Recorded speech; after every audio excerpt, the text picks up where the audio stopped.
See, this is the problem. At the end of the day, it's so absurdly simple that I don't even.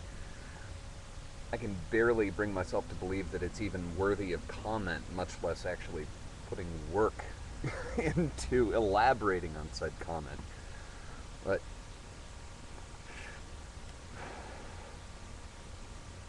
if pattern is to some degree authorial creation, as it necessarily must be, um, by virtue of it being rendered in any kind of human-created syntax, whether it be linguistic, symbolic, systematic, what have you, um,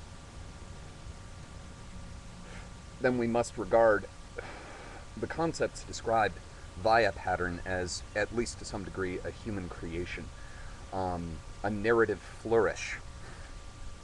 The little smoothings that we give events when we describe them narratively in order to create a cohesive sense of narrative, which actual event rarely provides.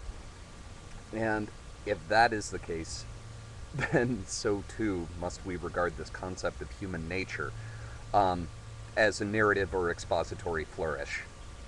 Not something revealed, not something discovered, but a concept created and enforced through the reiteration and recitation of the creation itself.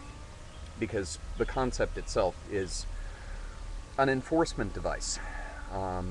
As we continue to mutually affirm that there is such a thing as human nature, and make very sweeping comments regarding said human nature. Well, incidentally, and this is worth mentioning, all but invariably excluding ourselves from that description. People rarely use the concept of human nature for self-description or self-exposition except by way of excuse, which is kind of telling in its own right. But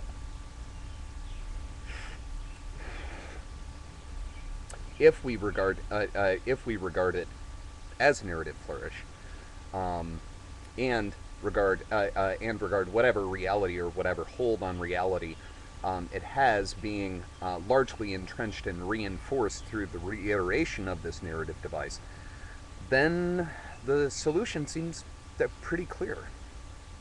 Change the story. If you're writing a word over a blackboard 1,000 times a day and you don't like the appearance of the blackboard, write a different word.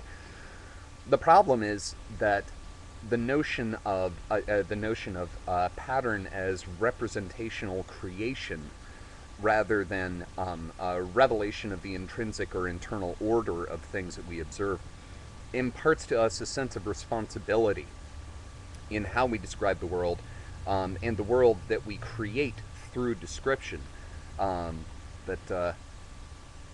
It certainly doesn't fit well into the Western cultural narrative.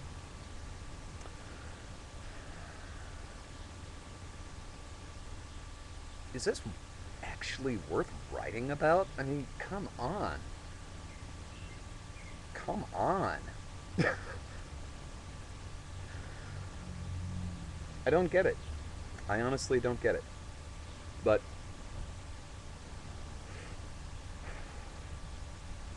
from there we don't have to go. We don't have to go too very far into derivatives or inferences either.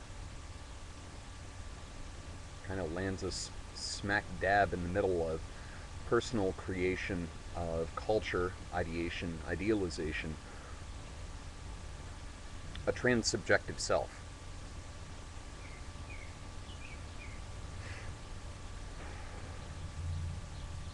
I mean, that's implicit in that's implicit in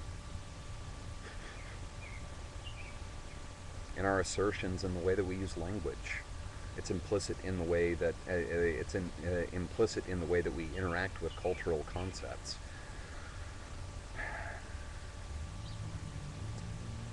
Honestly, kind of pretty fucking obvious, but damn.